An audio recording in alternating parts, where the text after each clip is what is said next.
साहेबांचा पुनर्कृती स्मारक लोकार्पण सोहळा या ठिकाणी संपन्न होत आहे। साहित्य रत्न लोकशाहीर अण्णाभाऊ साठेंचा जय लहूजी,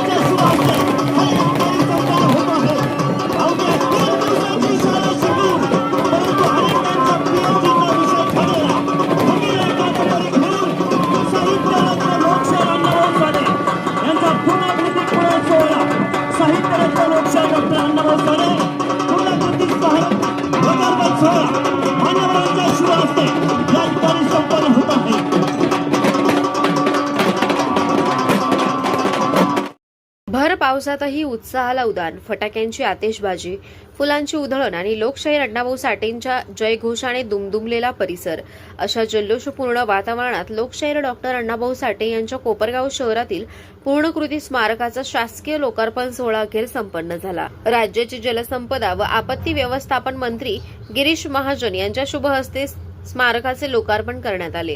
लोकार्पण होताच उपस्थितांनी जल्लोष करत अण्णाभाऊंना अभिवादन केले। फटाक्यांच्या आतिषबाजीसह फुलांची उधळण करण्यात आली। स्मारक परिसरातील आकर्षक फुलांनी सजावट करण्यात आल्याने कार्यक्रमस्थळी उत्सवी वातावरण निर्माण झाले होते। विशेष म्हणजे सोहळ्यादरम्यान पावसाने जोरदार हजेरी लावली, मात्र पावसामुळे उपस्थितांचा उत्साह किंचितही कमी झाला नाही। भर पावसात नागरिकांनी कार्यक्रमात सहभाग घेत अण्णाभाऊंच्या विचारांना अभिवादन केले। यावेळी आमदार आशुतोष काळे, आमदार विवेक कोल्हे, खासदार भाऊसाहेब वागचौरे, अण्णाभाऊ साठे यांचे वंशज सचिन साठे, संजीवनी उद्योग समूहाचे अध्यक्ष बिपिनदादा कोल्हे, नगराध्यक्ष पराग संदान, मुख्य अधिकारी अजित निकत यांच्यासह नगरपालिकेचे सर्व नगरसेवक, विविध क्षेत्रातील मान्यवर, समाज बांधव आणि कोपरगावकर मोठ्या संख्येने उपस्थित होते।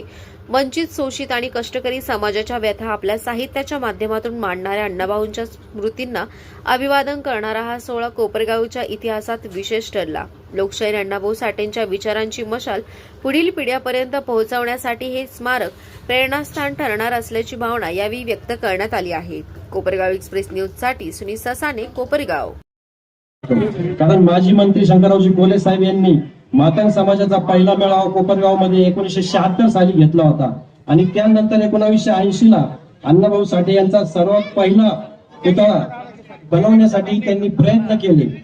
त्या सर्वांच्या समाज बांधवांशी चर्चा करून अण्णाभाऊंचा फोटो मिळवून त्यानंतर साहेबांनी नाशिकचे लोंढे बंधू यांच्याकडून अर्धाकृती पुतळा करून घेतला व त्यानंतर कालांतराने आमच्या भगिनी सौ नगराध्यक्ष सुरेखाताई लाक्षे यांच्या कार्यकाळात सर्व बांधवांनी व शंकररावजी कोल्हे साहेब व आदरणीय बिपिनदादा यांच्या मार्गदर्शनाखाली पूर्णकृती पुतळ्याचा निर्णय झाला। आज 14 वर्षानंतर या सर्व पुतळ्याचं लोकार्पण आपण नामदार गिरीजी महाजन साहेब म्हणजे आपले मुख्यमंत्री आदरणीय फडणवीस साहेब यांचे विश्वासू यांच्या आपल्या हस्ते आपण आज करत आहे। हा आम्हाला आनंदाचा विशेष क्षण आहे। त्यामध्ये बरेच तांत्रिक अडचणी होत्या, त्या सगळ्या पूर्ण करून आज हा आपण पुतळा लोकार्पण करत आहोत। अण्णाभाऊंचे विचार जपले, त्या जपण्यासाठी आणि लोककलेचे जतन होण्यासाठी विविध उपक्रम राबवण्याचा आमचा नगरपालिकेच्या दृष्टीने प्रयत्न आहे। महाजन साहेबांना मी थोडीशी विनंती करू शकतो की आता जो सिंहस्थ होतोय, जो नाशिक गोदावरी नदीच्या कडेला ज्याच्या आपण अध्यक्ष आहात आणि आत्ताच आपण पालकमंत्री झाले, तर आम्ही आदरणीय स्नेहलताताई कोल्हे व विधान परिषदेचे आमदार विवेक भैया कोल्हे यांच्या मार्गदर्शनाखाली नदी संवर्धन, त्याचप्रमाणे नदीच्या कडेने रिटेनिंग वॉल असेल, अग्निशमन व आपत्ती व्यवस्थापन, शहरातील उद्यान विकास याकरिता आम्ही निधीची मागणी केली आहे। त्याचप्रमाणे कोपरगावातील घाट सुशोभीकरण, नदीमध्ये स्नानाची व्यवस्था करणे, खडकी ते गोदावरी, दरवर्षी गोदावरी नदीला पूर आल्यामुळे शहरातील बऱ्याच नागरिकांचं नुकसान होतं आणि शहराची हानी होती। याकरिता रिटेनिंग वॉल, जॉगिंग ट्रॅक साठी आम्ही मागणी केलेली आहे। आपण सकारात्मक प्रतिसाद दिलेलाच आहे, परंतु आम्हालाही या सगळ्या कामांकरिता आपण जास्तीत जास्त निधी उपलब्ध करून द्यावा ही मी आपल्या नगर परिषदेच्या वतीने मागणी करतो। डॉक्टर अण्णाभाऊ साठेंचा पुतळा नसून किंवा स्मारक नसून ज्या ज्या लोकांना आपलं कर्तृत्व सिद्ध करायचंय त्यांच्यासाठी हा प्रेरणा असलेला हा स्मारक आहे किंवा पुतळा आहे. आणि म्हणून याचं अनावरण होणं फार गरजेचं होतं. गेल्या अनेक वर्ष हा पूर्णाकृती पुतळा या ठिकाणी उभारला गेलेला आणि याचं अनावरण होण्यासाठी अनेक वेळा प्रयत्न झाला. हे सर्व होत असताना या पूर्ण स्मारकाचा इतिहास आपल्याला विसरून चालला नाही. स्वर्गीय शंकररावजी काळेसाहेब असतील, स्वर्गीय शंकररावजी कोल्हे साहेब असतील, मागच्या काळामध्ये त्यावेळेचे मंत्री बाबूरावजी भास्कर असतील, बारसकर असतील, आपले आठवले साहेब असतील, यांच्या पुढाकाराने किंवा या सर्व लोकांनी मिळून या स्मारकाचं, पूर्वीच्या स्मारकाचं त्या ठिकाणी जागा निश्चित केली, स्मारक केलं. आणि त्यानंतर नगरपालिकेमध्ये त्यावेळेसचे नगराध्यक्ष विजयरावजी वहाडणे साहेब असतील, यांच्या काळामध्ये तो पुतळा या ठिकाणी आणून, पूर्णाकृती पुतळा आणून या ठिकाणी आपल्याला बसवला. आणि त्यावेळेस पासून आतापर्यंत अनेक वेळेस मी या तालुक्याचा लोकप्रतिनिधी असल्यापासून मी प्रयत्न करत होतो आपल्याला स्मारकाचं लोकार्पण या ठिकाणी करायचं. तत्कालीन सामाजिक न्याय मंत्री धनंजय मुंडे साहेब असतील, अजितदादा असतील, एकदा तर सचिन भाऊ यांना पण या ठिकाणी आमंत्रित केलं होतं. पण आता काय राजकारण झालं किंवा काय त्याच्यामध्ये झालं ते तेच सांगू शकतील. आणि असे अनेक कार्यक्रम त्या ठिकाणी हाणून पाडण्यात आले. याच्यामध्ये हेतू माझा काहीच नव्हता. हे स्मारक सर्व समाजासाठी त्या ठिकाणी उघडं पाहिजे आणि म्हणून हा प्रामाणिक प्रयत्न गेले अनेक दिवस मी केला. परंतु ठीक आहे, लेट झालं, पण आता महाजन साहेबांनी वेळ दिला आणि हे स्मारकाचं अनावरण त्या ठिकाणी झालेलं आहे. मी या निमित्ताने ज्या ज्या लोकांनी याच्यामध्ये संघर्ष केला, उपोषण केलं, आंदोलन केलं, हे स्मारक होण्यासाठी पाठपुरावा केला, अशा सगळ्या लोकांचे मी अभिनंदन करतो. मी केलेले प्रयत्न अतिशय प्रामाणिक होते, कारण माझा हेतू शुद्ध होता, स्वच्छ होता. हे स्मारक खुलं झालं पाहिजे, लोकांना त्याच्यामधून प्रेरणा मिळाली पाहिजे.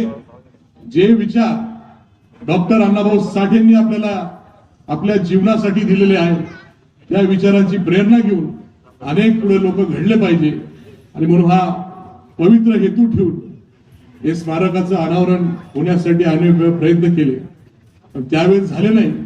आणि आता होत आहे, तर आपण सर्वांनी त्या गोष्टीचं लक्ष त्या ठिकाणी लक्षात घेतलं पाहिजे.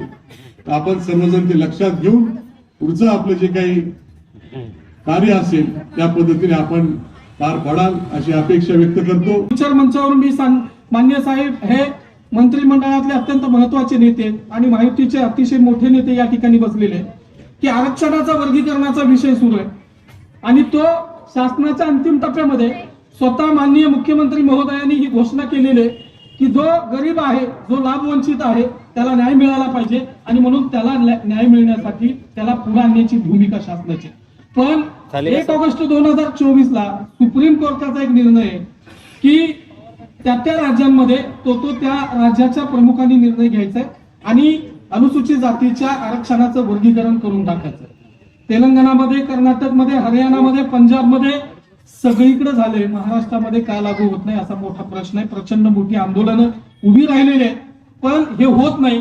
पण आपल्याला सगळ्यांना विरोध केला जातो, सामाजिक ऐक्याला धोका निर्माण होईल आणि म्हणून हे होऊ नये अशा पद्धतीचा विरोध केला जातो. आपल्याला सगळ्यांनी ताकदीनं या महायुतीच्या सोबत, सरकारच्या सोबत राहायचंय आणि आरक्षण वर्गीकरणाची लढाई या माध्यमातून आपण माननीय मुख्यमंत्री यांच्यापर्यंत पोहोचवावी अशी माझी या निमित्तानं विनंती आहे. जेव्हा स्वर्गीय शंकररावजी कोल्हे साहेब या ठिकाणी तमाशा मंडळाचे अध्यक्ष म्हणून महाराष्ट्र कलाकारांना प्रत्येकी 3,000 रुपये मानधन देण्याचं काम देखील स्वर्गीय कोल्हे साहेबांनी केलं. म्हणजे अण्णाभाऊंचे विचार तळागाळात पोहोचवण्याकरता तुम्ही आम्ही सर्वच अण्णाभाऊंचे विचारांचे वारसदार म्हणून आज आपण या ठिकाणी काम करतोय. पीडितांसाठी, शोषितांसाठी, वंचितांसाठी, तळागाळातील गोरगरीब जनतेसाठी अण्णाभाऊंनी संबंध आयुष्य त्या ठिकाणी खर्च केलं.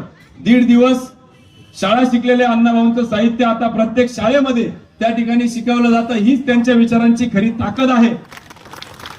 आणि तीच आपल्याला सगळ्यांना पुढे घेऊन जायची आहे. खऱ्या अर्थाने आमच्या जेनझीनला जर कोणत्या महापुरुषांची गरज असेल तर खरे आपले हे सर्व होऊन गेलेले महापुरुषांचे विचार, महापुरुषांना डोक्यावर न घेता त्यांचे विचार डोक्यात घेण्याची ही काळाची गरज आहे. अनेक मिरवणुका, अनेक जयंत्या आपण त्या ठिकाणी जोरदार डीजे लावून करतो, त्या केल्याच पाहिजे. पण त्याचबरोबर या सर्व महापुरुषांचे विचार आपण यांना डोक्यावर न घेता यांचे डोक्यात विचार जर गेले तर निश्चितपणाने भारत महासत्ता झाल्याशिवाय राहणार नाही याची खात्री मला या निमित्ताने देऊ वाटते. आणि त्याच विचारांनी आदरणीय गिरीश भाऊ महाजन देखील काम करतायत. त्यांचं पुन्हा एकदा आपण जोरदार टाळ्या वाजवल्या पाहिजे. भाऊ, तुम्ही देखील पीडित, शोषित, वंचितांचं खरं तर काम करताय. म्हणून हे निमित्त मी घेतो की आपल्याकडेही मला मागण्या करण्या वाचून राहवलं नाही. आमच्याकडं अनेक कामं खरं तर गेल्या काही दिवसांचे प्रलंबित आहे. परंतु विशेषतः गोदावरी नदीवरचा काठावरचा जो घाट आहे त्यासाठी आपण त्या ठिकाणी लक्ष घालावं. रिटर्निंग वॉलमुळे आमच्या निम्म्या कोपरगावामध्ये जेव्हा पूर परिस्थिती होती तेव्हा निम्म्या कोपरगाव आमचं पाण्याखाली जातं. आणि निश्चितपणाने तुम्ही जर पुढाकार घेतला, रिटर्निंग वॉल बसवलं तर आमचा कोपरगाव पावसाळ्यामध्ये किंवा ज्यावेळेस गोदावरी नदीला पूर येतं त्यावेळेस पुराचा विळख्यात येणार नाही. त्याचप्रमाणे पर्यटन वाढीच्या दृष्टिकोनातून अधिक आमच्याकडं सुविधा उपलब्ध होण्याच्या दृष्टिकोनातून पुंतंबा घाट असेल ही, त्याचप्रमाणे पश्चिमेचं पाणी पूर्वेकडं, ही अनेक वर्षांची आमची मागणी आहे भाऊ. आणि ही मोठी मागणी खरं तर ते विभाग तुमच्याकडे आहे. सर्वसामान्य शेतकऱ्यांचं जर आपल्याला उदरनिर्वाह करायचा असेल तर जवळपास 80-90 TMC पाणी जे काय समुद्राला वाहून जातं ते पश्चिमेचं जाणारं पाणी पूर्वेकडे जर वळवलं तर निश्चितपणाने त्याच्यावर या गोदावरी खोऱ्यात आलं तर नाशिक, नगर सहित मराठवाडा 40% महाराष्ट्राचं सिंचन त्याच्यावर आहे. आणि त्याच्याने आमचे शेतकरी सुजलाम सुफलाम होतील. आणि पर्यायी तळागाळातील लोकांना आपण या ठिकाणी सक्षम करण्याचं एक मोठं काम आपल्या या सरकारच्या माध्यमातून होईल. खरं तर कुंभमेळा येतोय भाऊ. आपण कुंभमेळ्याच्या माध्यमातून इथं खासदार साहेब आहे, आमदार साहेब आहे, आमच्या सगळ्यांच्याच वतीने आम्ही मागणी करतो की नाशिक, त्र्यंबकेश्वर नंतर साधू संतांनी त्या ठिकाणी स्नान केल्यानंतर त्याचं जे पाणी खाली वाहतं, अनेक भक्तांची भावना असते की पूर्वीच्या कुंभमेळा देखील आमच्या कोपरगावमध्ये असेल, सरला बेट असेल किंवा पुंतंब्याच्या घाटावर असेल, या ठिकाणी ते स्नान करतात. आणि एक नाशिक आणि त्र्यंबकला येणारे भाविक हे निश्चितपणाने कोपरगाव रेल्वे स्टेशनच्या माध्यमातून या ठिकाणी शिर्डीला येणार आहे. त्यामुळे आमचा हा रस्ता असेल, आमच्या रेल्वे स्टेशन असेल, याच्या सहित आमच्या घाटाचा प्रश्न आपण लवकरात लवकर मार्गी लावा ही आपल्याकडे विनंती करतो. मी आहे, मलाही पुढे संभाजीनगरला बैठक आहे. पाऊस येऊन गेलेला आहे. खरं म्हणजे पावसाने स्वागतच केलेलं आहे. आपण आज हा दिवस कोपरगावसाठी अतिशय ऐतिहासिक आहे. सुवर्णाक्षरांनी कोरावा असाचा दिवस आहे. अतिशय रस्त्याच्या मध्यवर्ती भागामध्ये त्या ठिकाणी लोकशाहीर अण्णाभाऊ साठे यांचा पूर्णाकृती पुतळा या ठिकाणी उभारला गेल्याबरोबर पडदा काढल्याबरोबर पावसाला सुरुवात झाली. पावसाने अण्णाभाऊंचं स्वागत, या पुतळ्याचं स्वागत या ठिकाणी केलेलं आहे. विसरणार बऱ्याच दिवसाचा संघर्ष या पुतळ्याच्या मागचा आहे. सगळ्यांनी सांगितलं, या ठिकाणी काळ्यांनी सांगितलं, कोल्हेंनी सांगितलं, नगराध्यक्षही म्हणाले आणि त्याने सांगितलं की बऱ्याच वर्षापासून हा पुतळा या ठिकाणी पूर्णाकृती व्हावा. तो ठराव झालेला होता, संघर्ष चाललेला होता. पूर्वी आदरणीय शंकरराव कोल्हे साहेब त्यांच्या प्रयत्नातून, नंतर त्यावेळेचे स्थानिक कोल्हे आमदार असतील, काळे असतील, आमदार असतील, त्यावेळेचे सगळ्यांनी प्रयत्न केले. पण मला वाटतं ते आपलं जे स्वप्न होतं ते आज या ठिकाणी आपल्याला पूर्ण होताना दिसत आहे. सुरुवातीला देशातला पहिला पहिला देशातला हा कोपरगावला या ठिकाणी बसलेला होता आणि आता पूर्णाकृती पुतळ्याचं अनावरण या ठिकाणी झालेलं आहे. आणि मला याचा आनंद विशेष यासाठी आहे, मला अभिमानही आहे की या पुतळ्याचं अनावरण करण्याची संधी तुम्ही मला या ठिकाणी दिली. आणि म्हणून संयोजकांचे सर्वांचे मनापासून मी या ठिकाणी आभार मानतो. आजचा नुसता पूर्णाकृती पुतळ्याचं अनावरण नाही, मला असं वाटतं तर एक मोठं काम आपल्याकडून या ठिकाणी झालेलं आहे. अण्णाभाऊंचा पुतळा हा अनेक ठिकाणी बसलेला आहे. माझ्या गावामध्ये आम्ही बसतो, खूप सुंदर आम्ही त्या ठिकाणी प्रतिकृती तयार केलेली आहे. पण कोपरगावच्या पुतळ्याला विशेष महत्व आहे. हे महत्व यासाठी आहे की सर्वात पहिला पुतळा, पुन्हा उल्लेख करेल, पहिला पुतळा या ठिकाणी आपण बसवलेला होता. आणि त्यानंतर मग सगळे प्रथा सुरू झाली, सगळीकडे पुतळे बसले. पण अण्णाभाऊ साठेंचा पुतळा बसणं ते किती क्रमप्राप्त होते त्यावेळेला, त्यावेळेच्या लोकांच्या लक्षात आलं होतं, नेत्याच्या लक्षात आलेलं होतं. आणि अण्णाभाऊ साठे हे केवळ साहित्यिक नव्हते, ते कशामुळे प्रसिद्ध आहेत? ते साहित्यिक आहेत. ते केवळ शाहीर नव्हते, ते केवळ कवी नव्हते, ते कष्टकऱ्यांच्या वेदनेचा शब्द होते. समीक माणूस आहे, त्याचा ते बुलंद आवाज होते.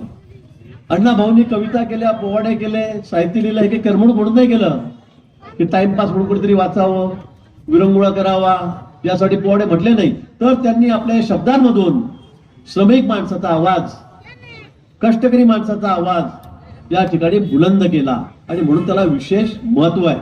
आपण या ठिकाणी सांगितलं, सचिन भाऊने सांगितलं, भैयांनी सांगितलं की 1.5 दिवसाचं शिक्षण, 1.5 दिवस फक्त शाळेमध्ये गेले, त्यानंतर कधी शाळेत गेले नाही.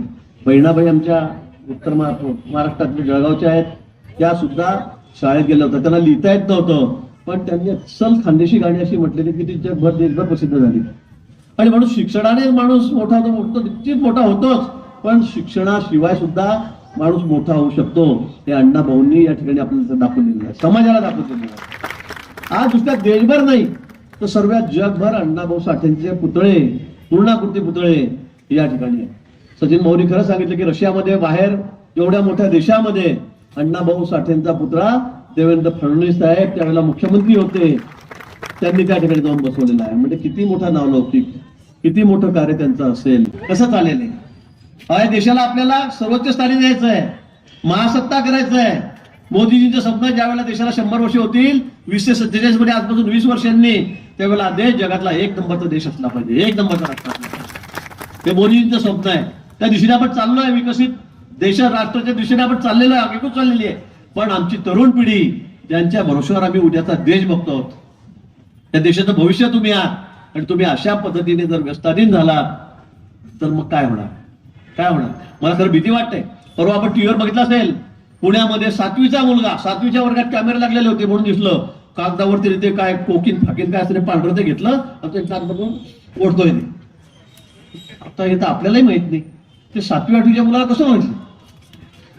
12-13 वर्षाचा तो मुलगा आज त्या ठिकाणी नशा करतोय, ते ड्रग घेतोय.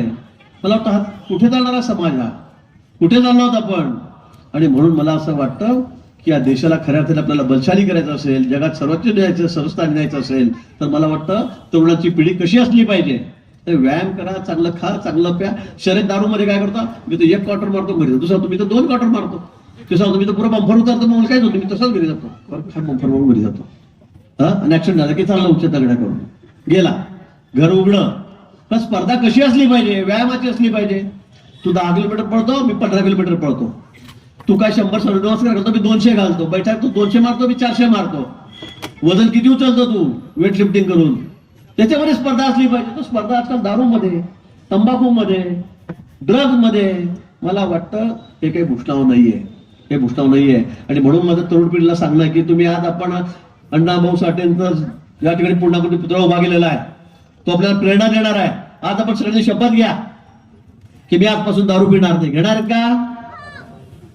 आमच्या मायबाऊला तुमच्याकडे बघतायत कोण? आपला तो माझ्या घरचा माणूस हात वर करतो की नाही, माझा पोरगा हात वर करतो की नाही, माझा नवरा हात वर करतो की नाही, ते बघतायत. त्रास यांना होतो, दिवसभर काबाड कष्ट करायचे, मरमर मरायचे. कुंभमेळा जवळ आलेला आहे, कुंभमेळा या ठिकाणी जवळ आलेला आहे. आपल्याला कल्पना आहे कुंभमेळ्याचा मी मंत्री आहे, बरोबर आहे. 12 वर्षापूर्वी सुद्धा मीच कुंभमेळ्याचा मंत्री होतो. आता सुद्धा ते माझ्या नशिबात एवढं पुण्य आहे की पुन्हा मी कुंभमेळ्याचा मंत्री झालेलो आहे. आणि या माध्यमातून आपण जी मागणी केलेली आहे या ठिकाणी निश्चित ती मी पूर्ण करेल. आपल्याला घाट बांधायचे, काही सुशोभीकरण करायचं आहे, ते सुद्धा आपण या ठिकाणी करू. त्याचबरोबर अजून संरक्षण भिंत, गावामध्ये पाणी घुसतं आपल्या पावसाळ्यामध्ये अतिवृष्टी झाल्यानंतर. निश्चित मी आपल्याला शब्द देतो की ती खाते सुद्धा माझ्याकडेच आहे. डिझास्टर मॅनेजमेंट, आपत्ती व्यवस्थापन, जलसंपदा बरोबर ते खातं माझ्याकडे आहे. तुम्ही मला प्रस्ताव द्या. नितीन दावणे बोललो, आमदार साहेब तुम्ही सगळे मला एक प्रस्ताव द्या. मग आता परवा मंगळवारी तुम्ही आला मुंबईला की मला आठवण द्या, मी तुम्हाला तात्काळ त्यासाठी पैसे देऊन तुमच्या गावामध्ये पाणी कसं शिरणार नाही त्यासाठी आपण ती व्यवस्था या ठिकाणी करू. शेतकऱ्यांचे प्रश्न आहेत त्या संदर्भात सांगितलं, महिनाभरात निर्णय देऊन सगळ्या तुमच्या जे मागण्या आहेत त्या आपण निश्चित त्या ठिकाणी पूर्ण करूया, एवढं आश्वासन मी आपल्याला प्रसंगी करतो. आणि